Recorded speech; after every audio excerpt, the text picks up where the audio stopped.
2장 1절로 12절까지 말씀입니다.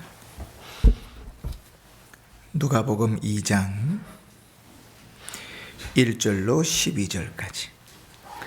제가 봉독할 때 하나님의 음성을 들으시길 바랍니다.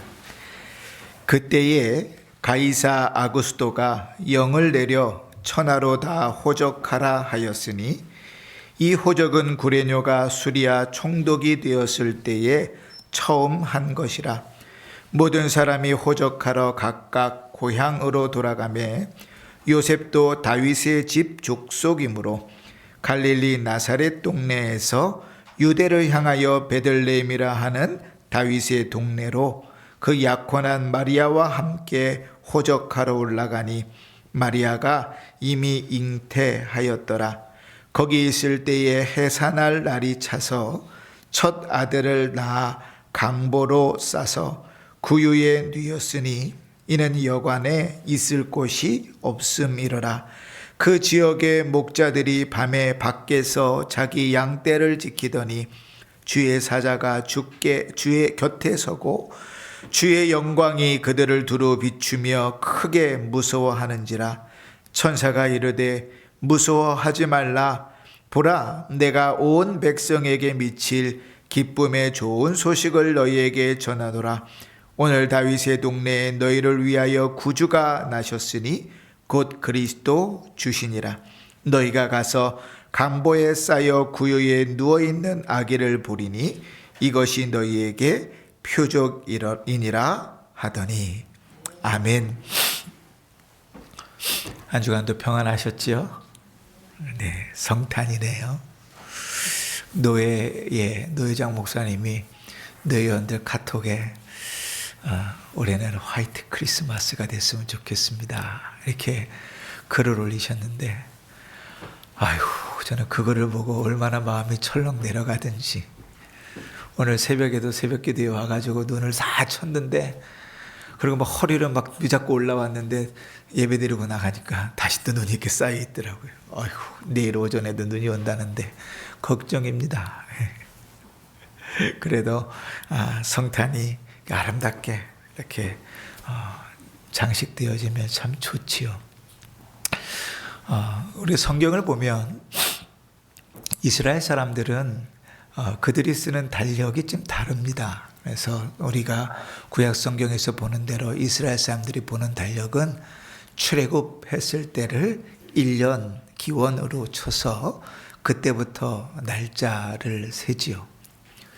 우리나라에도 옛날에는 단기를 쓴 적이 있습니다. 올해가 단기 4356년인가 뭐 이렇게 되는데, 이 단기는 단군이 태어난 날을 기준으로 해서 세는 거죠. 그죠? 우리가 요즘 쓰는 달력은 어떨까요? 여러분, 2023년도 12월 24일 날 예배를 드리고 계신데, 이 2023년 이 달력은 뭘 기준으로 하는 것 같습니까? 야, 역시 우리 은평중학교의 성도님들은 수준이 높아요. 예. 이 2023년 이거는 예수님께서 오신 것을 기준으로 삼습니다. 그래서 보통 우리가 예수님께서 오신 것을 기원으로 삼아서 기원 전, 기원 후 이렇게 나누죠. 정확하게 표현하면 지금 몇 년입니까? 그러면 기원 후 2023년입니다. 이렇게 말하는 게 맞죠. 그 영어로 표기할 때는 기원 전을 BC 이렇게 표현합니다. Before Christ의 약자인데 그리스도 이전이라, 이런 말이죠. 그리고 기원 후를 AD 이렇게 표현합니다. 아노 도미니라는 라틴어인데 그 말의 뜻은 주의 해, 이런 말입니다. 그러니까 주님께서 오신 해, 그를 AD 아노 도미네, 그 해로 잡아서 그 이후로 우리가 2023년을 살았다, 그렇게 얘기합니다. 그러니까 우리가 지금 살고 있는 이 달력은요, 예수님께서 오신 것을 기억해서 연소를 세고 있는 거예요. 모르셨죠? 그냥 몇 년이에요? 몇 월 며칠이에요? 했지만 이것은 그렇게 진행됩니다. 그러나 이 2023년 요 달력이요, 우리가 날짜를 이렇게 세는 데는 되게 유용할 줄은 몰라도 그리스도께서 정말 2023년 전에 오셨는가에 대해서는 여전히 의문이 있습니다. 처음에 이 BC, AD, 기원전, 기원후를 쓰기 시작한 사람이 디오니우스라는 사람인데, 이 사람이 525년에 이 계산을 할 때요, 예수님께서 태어나신 날을 어떻게 계산했냐면 예수님께서 처형당하셨을 때를 기준으로 태어나신 날을 잡았어요. 그런데 예수님께서 몇 살에 돌아가셨어요? 이제 우리는 그렇게 알고 있지요. 근데 성경에 정확하게 33이라고 기록되어 있지 않아요. 30대 이렇게 한 게 정확한 표현이죠. 그런데 33을 기준으로 해서 잡았으니까 실질적으로 예수님이 태어난 것하고 4년 정도 착오가 납니다. 그래서 언제 예수님 태어나셨는가? 그럴 때 보통 보편적인 학자들은 BC 4세기, 그러니까 예수님 오시기 4세기 전에 예수님 태어나셨다 이렇게 보아요. 근데 이것은 되게 보편적인 학설이지만요, 또 성경에 나온 여러 근거들을 들어서 예수님이 BC 6세기나 7세기에 태어나셨다 하는 사람들도 있고, BC 12년, 그러니까 예수님 주전 12년에 태어났다고 보는 사람도 있고, 심지어는 BC 18년, 그러니까 주전 18년에 태어났다 이렇게 보는 사람도 있습니다. 그러니까 예수님께서 이 땅에 오신 것이 정확히 2023년이 아니라는 거죠. 더더군다나 우리는 12월 25일 날 성탄절을 지내죠. 우리가 교회 학교를 가르치면서 제일 조심하고 잘못 가르치는 것 중에 하나가 뭐냐면 12월 25일을 예수님 생일이라고 가르치는 거예요. 그러니까 성경에도 없는 거를 막 그렇게 가르치는 거죠. 그런데 12월 25일 날 이제 성탄절이 된 이유는 이렇습니다. 예전에 아프리카누스라는 사람이요, 처음 221년에 12월 24일 날 예수님이 탄생했다고 기록했어요. 언급한 적이 있어요. 그런데 로마가 기독교를 공인으로, 국가의 종교로 인정했을 때가 313년이거든요. 그 기독교를 공인하고 나서 보니까 예수님의 탄생일을 기억해야 되는데 12월 24일이라는 기록은 있는데 그때로 하기엔 좀 애매한 거예요. 그러니까 기독교가 로마의 국교가 되기 전에, 그 전에 태양신을 숭배하던 날이 12월 25일이었습니다. 그래서 그날 축제를 벌였는데 의의 태양이신 예수 그리스도 이렇게 이름을 붙여서 12월 25일을 예수님 탄생일로 정한 거예요. 그러니까 성경 어디에도 예수님이 12월 25일 날 태어나셨다는 기록이 없습니다. 어떠한 사료에도 없어요. 심지어는 동방기독교, 지금 막 러시아가 전쟁하고 있지만 러시아도 기독교 국가거든요. 동방기독교입니다. 결로 보통 우리는 그것을 러시아 정교회라 그러지요. 동방기독교는 언제를 성탄절로 지내느냐? 1월 6일을 성탄절로 지냅니다. 그러니까 12월 25일은 예수님의 생일이 아니에요. 그러니 우리가 종합해 보면 예수님이 몇 년도에 태어난 것도 정확하지 않고 예수님이 며칠 날 태어난 것도 정확하지 않아요. 그죠? 그냥 우리가 25일로 정하였을 뿐이죠. 그럼에도 불구하고 왜 사람들이 왜 그렇게 예수님이 태어나신 날을 정하려고 알아내려고 애썼을까요? 예수님께서 실제로 이 땅에 태어나셨기 때문에 그렇습니다. 예수님께서 이 세상을 만드신 그분께서, 시간과 역사를 만드신 그분께서 친히 사람의 몸을 입고 사람으로 이 땅에 친히 태어나셨기 때문에 그래요. 예수님께서 태어나신 일이 없었다면 굳이 예수님이 언제 태어나셨는가를 고민해서 그것을 알려고 노력할 필요도 없고, 예수님께서 실제로 태어나신 일이 없었다면 우리가 그렇게 예수님이 태어난 일을 굳이 찾아서 기억하려고 할 이유가 없지요. 정확하지 않다고 해서 예수님이 이 땅에 오셨다는 사실이 부인되는 게 아닙니다. 여러분 한번 생각해 보십시다. 제가 어렸을 때 부모가 다 돌아가신 고아라고 생각해 보세요. 그래서 이제 주민등록을 하러 갔는데 생일이 언제예요? 그 흔한 누구나 다 알고 있는 그 생일을 이 고아는 모른다고요. 어떻게 알겠어요?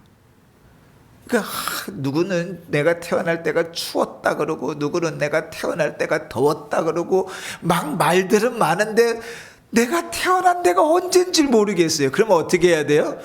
태어난 날을 하나 까짓 거 정하면 되죠. 그죠? 왜요? 태어난 나를 모른다고 안 태어난 건가요? 아니요. 나는 있잖아요. 그죠? 나는 이 땅에 살고 있으니 태어난 것은 분명한데 언제 태어난지 모르는 거죠. 그러면 그냥 1월 1일 날 태어났다고 합시다. 그렇게 적으면 그때부터 생일이 1월 1일이지만 사실은 그 사람은 그날 태어난 게 아닐 수 있잖아요. 그러나 변하지 않는 사실은 뭡니까? 그가 태어났다는 거예요. 왜 이런 얘기를 어렵고 복잡하게 하느냐? 예수가 이 땅에 태어나셨다는 그 사실이, 역사적인 그 사실이 부인되기 때문에 그렇습니다.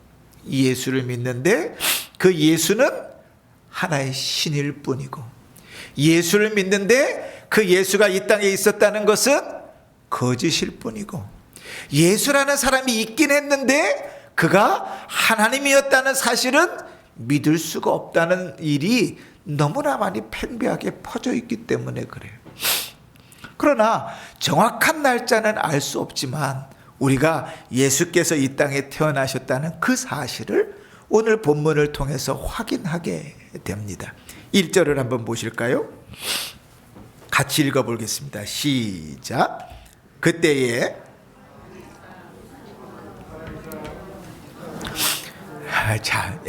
다시 있습니다. 제가 늘 얘기하지만 200명도 안 되는데 이렇게 마음에 안 맞아서야 이거 어떻게 되겠습니까? 다시 천천히 시작.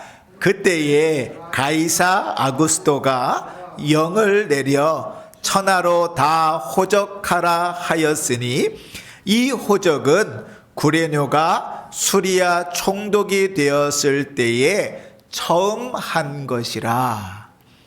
예수님께서 언제 태어나셨는지 알지 못하지만요, 성경 말고도 수많은 나라에서 수많은 역사적인 문헌들이 발견됐는데 그 발견된 내용들을 보니까 어떤 일이 있었냐면, 로마의 황제가 천하의 명을 내려서 로마가 다스리고 있는 그 나라에 인구조사를 시킨 적이 있어요. 역사적 기록을 따르면 거의 매년 그런 인구조사는 이루어졌다고 그래요. 왜 인구조사를 했는가 하면 세금 거두려고. 돈을 거두려면 몇 명인지는 알아야 될 거 아니에요. 그죠? 그래서 인구조사를 했는데 그 일이 순조롭게 진행되지는 않았어요. 우리가 성경에, 우리말 성경에를 보면 가이사 아구스도 이렇게 되어져 있지만 사실 원래 이름은 시저 아우구스투스라는 이름입니다. 원래 이 사람은요, 이름이 옥타비아누스였어요. 그래서 이렇게 하면 학교에서 배운 것, 그냥 그리스에 대한 책들, 로마 신화 이런 것 읽으면 여기 나오는 이름들이, 성경에만 번역이 좀 그렇게 돼 있어요. 이 옥타비아누스라는 사람을 로마의 황제로, 이제 로마 원로원에서 BC 27년에 로마의 황제로 세우면서 그에게 거룩한 칭호를 준 게 가이사 아구스토, 원래 이름으로는 시저 아우구스투스입니다. 이 시저라는 영어를 한국식 표현으로 읽으면 가이사 이렇게 되는 거예요. 그렇게 적어놓은 거예요. 자, 이 가이사 아구스토는 실존 인물입니까? 아닙니까? 실제 존재하는 인물이지요. 우리나라의 역사에 요즘 명량 맞나요? 노량 인가요? 하여튼 이순신 장군에 대한 영화가 또 나왔는데 여러분 이순신 장군 본 적 있어요? 만나봤습니까? 그런데 이순신 장군 계신다는 거 알잖아요. 그죠? 뭐로? 역사적 사료들을 통해서. 마찬가지로 저기 지금 그리스에 가면 로마가 있는데요. 그 로마에 자기들의 역사적 발견들을 이렇게 내다보니까 거기에 아우구스투스라는 황제가 있었다는 사실이 증명이 된다고요. 그리고 그 황제가 인구조사를 했다는 내용들도 다 드러나 있어요. 그러니까 이 내용이 성경에만 있는 건 아니에요. 특별히 시리아 지역을 다스리고 있던 군대 장관이 있는데 그 사람 이름이 구레뇨입니다. 이 구레뇨라는 사람은 되게 길게 이 수리아의 총독 혹은 군대 장관으로 있었어요. BC 12년부터 BC 16년까지 있었으니까 28년 동안 군대 지휘관으로 시리아 지역에 있었죠. 그때 처음 시행된 것이다. 이렇게 이야기합니다. 그러니 우리는 몇 년, 몇 월, 며칠인지는 정확하게 몰라요. 예수님이 언제 오셨는지. 그러나 한 가지 확실한 사실은 예수님은 이 역사 속에 분명히 오셨다는 사실이죠. 우리가 믿고 있는 그 예수는 그냥 허구로 꾸며낸 이야기의 사람을 믿는 게 아닙니다. 성경이라는 재밌는 이야기를 믿고 있는 게 아니라 실제로 이 땅에 사람의 몸을 입고 이으신 예수 그리스도를 믿는 것이라고요. 그러면 여러분 의문이 생기지 않아요? 그토록 왜 예수님께서 이 땅에 역사적으로 오셨다는 사실을 강조하는가? 왜냐하면 예수님은 반드시 그렇게 오셨어야만 했기 때문에 그렇죠. 예수님께서 이 땅에 오신 목적이 뭐지요? 우리를 구원하기 위함입니다. 그지요? 예수님이 이 땅에 태어나셨다고 우리가 구원받은 건 아니에요. 그러나 예수님께서 이 땅에 태어나지 않으시면 우리가 구원받을 방법이 없어요. 왜냐하면 로마서 5장에 그러므로 한 사람으로 말미암아 죄가 세상에 들어오고 죄로 말미암아 사망이 들어왔나니 이와 같이 모든 사람이 죄를 지었으므로 사망이 모든 사람에게 이르렀느니라. 아멘. 죄 때문에 모든 사람이 죽어요. 여러분 제가 몇 번 말씀드렸지만 죽으면 아무 소용없어요. 돈 많아봐야 죽으면 1등석 못 타요. 짐칸에 실려온다고요. 비행기를 타도. 그러니까 누리고 다 필요 없어요. 죽으면 아무것도 아니에요. 그런데 죄로 말미암아 우리는 어떤 자라고요? 사망한 자로, 죽은 자라고요. 소망이 없다고요. 몸은 육체는 살아있는 것 같지만 영원한 지옥 가운데 살아갈 자가 예수를 믿지 않는 죽은 자예요. 그 죽은 자는 어떻게 살아야 되는가? 그 죄는 어떻게 용서받을 수 있는가? 죄는요, 죄를 씻어야 용서받을 수 있죠. 그래서 성경은 누누이 시작부터 사람의 생명은 어디 있다고 그래요? 피에 있다 그래요. 피에 있다. 그래서 피는 피로 갚는 거예요. 근데 우리가 죽어야 하는데 죽어야 하는 우리가 다시 살려면 나를 대신해서 죽어야 할 자가 있어야 되잖아요. 그런데 이렇게 세상을 돌아보니까 그놈이라. 다 죄인이라 대신 죽어줄 수 있는 사람이 없어요. 여러분 혹시 감옥에 가보신 적이 있어요? 뭐 우리는 드라마로는 보지만 사실 가본 적은 없지요. 이제 감옥에 가면요 사람들에게 명찰을 번호표를 붙이고 다니는데 번호표 색깔이 달라요. 일반 그냥 죄수들이 붙이는 색깔하고요, 마약하는 사람들이 붙이는 색깔하고요, 살인자들이 붙이는 색깔이 달라요. 그 안에도 감옥이라고 다 똑같은 사람이 아니에요. 죄질에 따라서 사람들이 다 달라요. 그런데 여러분 생각해 보세요.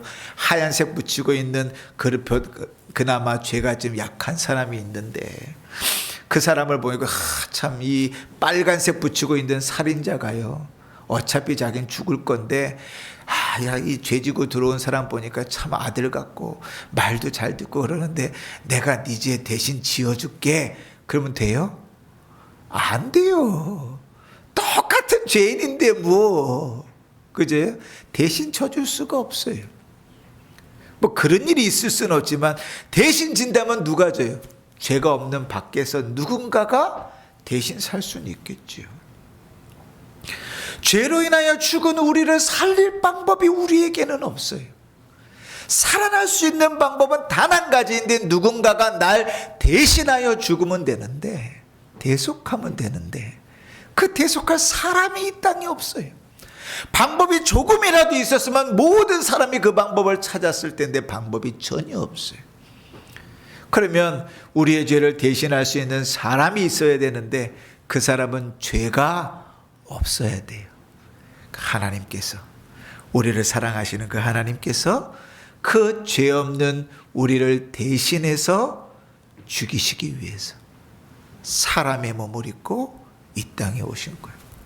근데 우리의 죄를 대신해서 오실 그 주님께서 사람으로 실제 태어나지 않으셨다면 우리를 대신해서 죽으실 수 있을까요? 없지요. 죽는다 한들 무슨 의미가 있겠어요? 하나님께는 천사들이, 수많은 천사들이 주님 앞에 모여서 찬송을 드려요. 그들을 대신 죽여서라도 우리를 구원할 수 있는 방법이 있다면 주님은 그 천사들을 죽이셨을 거예요. 그런데 그 천사들로도 우리를 구원할 수 있는 방법이 없어요. 하나님이신 그분께서 사람의 몸을 입고 이 땅에 태어나셔서 이 땅에서 죽으시는 방법 외에는 우리를 대신하여 죽을 수 있는, 우리의 죄를 대신할 수 있는 방법이 없다고요. 그래서 주님께서 이 땅에 태어나신 것이 허구가 아니라 사실이어야 돼요. 주님께서 이 땅에 태어나신 것이 역사 가운데 일어난 실제여야 돼요. 그래서 성경은 그 실제를 기록하고 있어요. 어쩌다가 어떻게 하다 보니까 그렇게 된 일이 아니에요. 이미 주님께서 창세기에서부터 예언하셨던 일이에요. 미가 선지자를 통하여는 아예 장소까지 콕 집어서 베들레헴 에브라다야, 너는 유다 중에 작을지라도 이스라엘을 다스릴 자가 내게로 나올 것이라. 그의 근본은 상고의 영원에 있느니라 예언하셨고, 그 예언대로 오늘 우리가 읽은 성경에 요셉도 다윗의 집 족속이므로 갈릴리 나사렛에서 유대를 향하여 베들레헴이라는 다윗의 집으로 가는 거예요. 사람의 몸을 입고 이 땅에 오셨어야 했으니 여자의 몸에 잉태되어야 했지요. 우리 교회도 이제 얼마 안 있으면 출산을 하는 집사님이 계시지만 여자의 몸속에, 마리아의 몸속에 10달을 넣고 있어야 됐고, 그렇게 키워서 그 아이가 자연적으로 태어나도록 하는 거죠. 성탄은 무슨 날인가? 그 그리스도께서, 하나님이신 그분께서 우리의 죄를 사하기 위하여 이 땅에 태어나신 날이라. 역사를 지으신 그 하나님께서, 시간을 지으신 하나님께서 친히 시간 안으로 자기가 들어오셔서 우리의 죄를 대속하기 위해서 우리를 찾아오신 날이 성탄이라고. 그러니 예수님께서 언제 오셨는가? 사실 그건 중요하지 않아요. 2023년 전에 오셨는지 2030년 전에 오셨는지 중요하지 않아요. 예수님께서 12월 25일 날 태어나셨는지 1월 6일 날 태어나셨는지도 중요하지 않아요. 중요한 것은 주님께서 정말 실제로 이 땅에 태어나셔서 우리의 죄를 대속하실 일들을 시작하셨다는 거예요. 천사가 그 표정을 보이기 시작합니다. 11절 말씀에 보면 오늘 다윗의 동네에 너희를 위하여 구주가 나셨으니 곧 그리스도 주시니라. 하나님께서 사람의 몸을 입고 이 땅에 오셨는데, 하나님께서 사람의 몸을 입고 이 땅에 오셨다고 사람들에게 알려야 되는데 그 표적이 뭔가 하면 구유의 강보에 쌓인 악이라고요. 여러분, 베들레헴은요 떡집이 많았나 봐요. 이 베들레헴이라는 이름이 떡집이라는 뜻이거든요. 그러니까 베들레헴에는 추수가 많이 됐었고 추수한 것으로 떡도 많이 만들었던 것 같아요. 그러니까 동네 이름이 떡집이죠. 그런데 그 베들레헴에 사람들이 많이 살았을 텐데 예수님이 태어나셨던 그날에 태어난 아기가 단 한 명뿐이었을까요? 뭐 요즘 사람들이 이야기합니다. 우리나라의 출산 인구수가 0.7명이라면서요. 한 명의 아기도 안 난단 말이에요. 그런데 여러분, 하루에 태어나는 사람이 그렇다고 해서 한 명밖에 없을까요? 그렇지는 않잖아요. 베들레헴에 태어나는 아기들이 여러 명 있었을 거예요. 그런데 그 여러 명 태어나는 아기들을 바라보면서 누가 예수인지 누가 표적인지, 예수님이 정말 오셨는데 알 길이 없잖아요. 그런데 천사가 나타나서 이렇게 이야기합니다. 너에게 표적을 보일 것인데 베들레헴에 태어난 수많은 아이들 중에 강보에 쌓여 구유에 누인 아기가 있을 것이다. 여러분, 아이들은 어디서 태어날까요? 뭐 요즘 같으면 다 병원에서 태어나겠죠. 집에서 태어나는 아이도 요즘은 없어요. 근데 당시에는 집에서 태어났어요. 여기서도 응애, 저기서도 응애했을 거예요. 집에서 아이들이 부모 앞에서 태어났을 거예요. 그런데 이 아이는요, 부모 앞에서 태어나긴 했는데 방이 없었어요. 그래서 어디에요? 짐승을 놔두는 마구간에 말구유에서 눕혀졌다고요. 여러분, 이 이스라엘의 내용들을 이렇게 생각하시면 우리식으로 생각하시면 안 됩니다. 그래서 직접 가보셔야 돼요. 아니면 TV로라도 좀 보셔야 되든지. 제가 선교지를 가셔야 됩니다고 강조하는 이유가 그건데, 여기서는 절대로 이해 못해요, 선교지의 삶을. 그러니까 가보셔야 알아요. 당시에 베들레헴의 집은이 어떻게 되어 있었냐면 2층 집이었습니다. 우리는 2층 집 좋아하잖아요.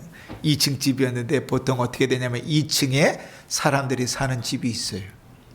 1층에는 뭐가 있냐면 그 사람들이 부리는 짐승들을 넣는 마구간이 있었다고요. 그런데 손님들이 오면 손님들은 어디에 있었는가? 마을 안에 그렇게 집에 있지 않고 여인숙처럼 그런 집들이 이렇게 네모나게 모여져 있는 집들이 쫙 붙어져 있는 곳이 있었어요. 그런데 그 2층에 방이 없었단 말이에요. 그러니까 어디에, 학자들에 대해서 얘기가 조금씩 다른데 그 1층의 마구간, 짐승을 놓는데, 나귀를 놓는 곳에 있겠다는 사람도 있고, 거기에 붙어있는 동굴, 거기에서 아이를 낳았다는 이야기도 있어요. 중요한 것은 그날 태어난 모든 아이들 중에 구유에 누인 아이는 단 한 명이었다는. 천사가 그 아이를 표적이라고 이야기합니다. 표적은 뭐예요? 그것을 보면 사실을 안다는 거죠. 하나님께서, 너희가 그토록 기다리던 메시아 그리스도께서 오셨다는 사실은 뭘 보고 알아요? 구유에 누인 아기를 보고 안다고 이야기하는 것이죠. 사랑하는 성도 여러분, 우리가 성탄을 감사하면서 예배를 드립니다. 이 예배를 드리는 날에 우리의 신앙을 좀 돌아보면 우리의 신앙은 좀 막연하게만 있지 않습니까? 예수님은 이 땅에 계시는데, 우리는 이순신 장군이 이 땅에 태어났다는 사실을 영화를 보면서도 막 흥분하고 감동하는데, 예수님께서 이 땅에 역사적 사실로 오셨다는 그 사실 자체를 기억하지 못하고 막연하게 그냥 재미있는 이야기 정도로 생각하고 믿고 있다면 우리의 신앙은요, 언제든지 흔들릴 수 있습니다. 그러나 성경뿐만 아니라 많은 사도들이 죄인인 우리를 위하여 하나님이신 그분께서, 예수님께서 이 땅에 오셨다는 사실을 증거해 주고 있습니다.